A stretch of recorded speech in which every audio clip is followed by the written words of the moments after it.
Congress magazine podcast, where we talk all things books and Congress. While we usually focus on things going on in the current United States Congress, we also like to look at Congress throughout history.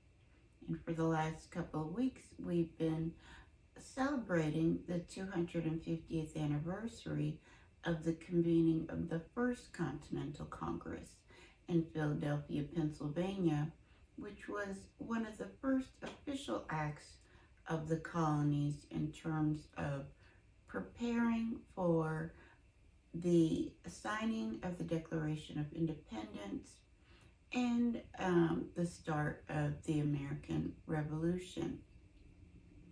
The First Continental Congress met from September 5th to October 26th, 1774, and we've kind of just been following along week by week, looking at certain different accomplishments that they had.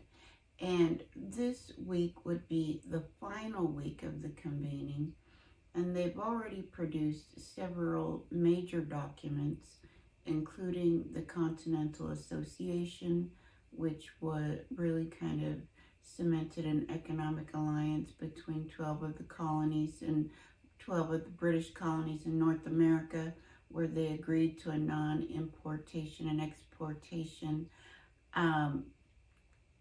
agreement that would start in 1775. And they've done a letter to the inhabitants of Great Britain to try to persuade them of their position and why they are engaging in this important export ban. And now here in the final week, one of the last documents they sign, actually on the last day of the convening, there's a letter to the inhabitants of Quebec, but also a petition to the king. And it's commonly referred to as the Olive Branch Petition, where they're really signaling that we don't want any more trouble. We just want some relief from almost about a decade's worth of oppressive acts by the British Parliament. And they start the petition just going one by one, all of the grievances with all of the laws. Unlike the letter to the inhabitants of Great Britain, this document isn't, it's very straightforward and to the point, and very fact-based, not very emotional. They say, these are the laws, and can you give us any redress from them?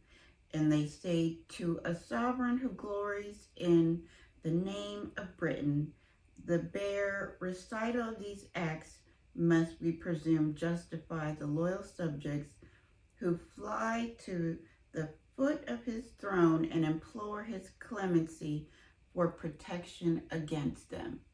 So it's really just a very humble, please, we beseech you, save us from these oppressive acts that have almost reduced us to the point of slavery.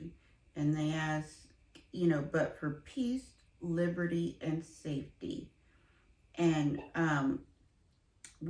your royal authority over us and our connection with Great Britain, we shall always carefully and zealously endeavor to support and maintain.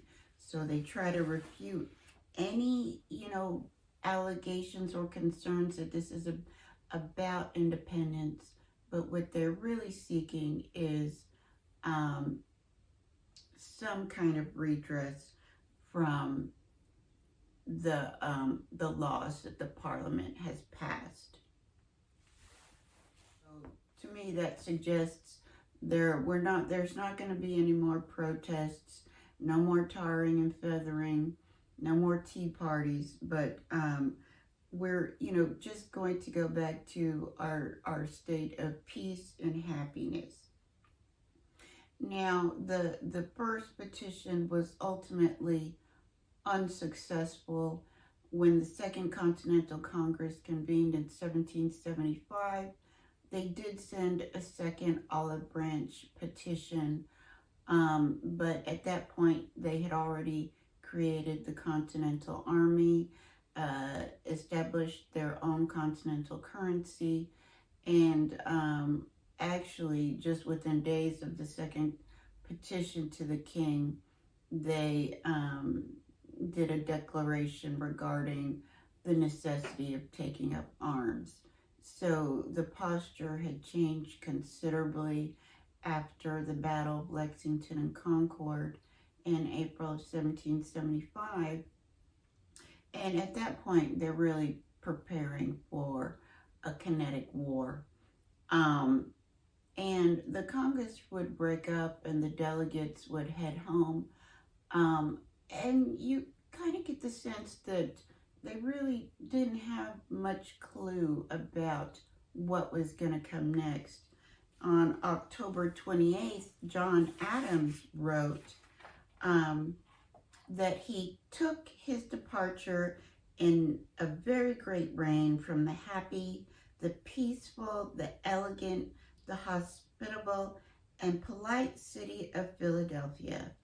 It is not very likely that I shall ever see this part of the world again, but I shall ever retain a most grateful, pleasing sense of the many civilities I have received in it, and shall think myself happy to have an opportunity of returning them. Now, this is an interesting point from John Adams' writings, because at that point, the Congress had already agreed to reconvene in May, but it's maybe possible that he didn't think he would be a part of it. I don't know. But, of course, he would return for the Second Continental Congress and would be an instrumental part of it, at least until 1777. At that point, the U.S. is in a full war with the United Colonies is in a full war with Great Britain. But I hope you enjoyed learning a little bit more about the First Continental Congress. I certainly did. It's just great to study history and learn more about the founding. The journals of the Continental Congress, the letters of the founders are just so rich with context about what was going on at the time, what were the big concerns. And at this point, one of the largest concerns was trade and commerce. And we're going to see how that concept continues to develop over time as we will continue this America250 series, where certain issues of the podcast will be dedicated to the 250th anniversary of several of the achievements of the Congress going forward the next couple of years leading up to the Declaration of Independence and after. Thank you very much. I hope you have a wonderful weekend. Bye-bye.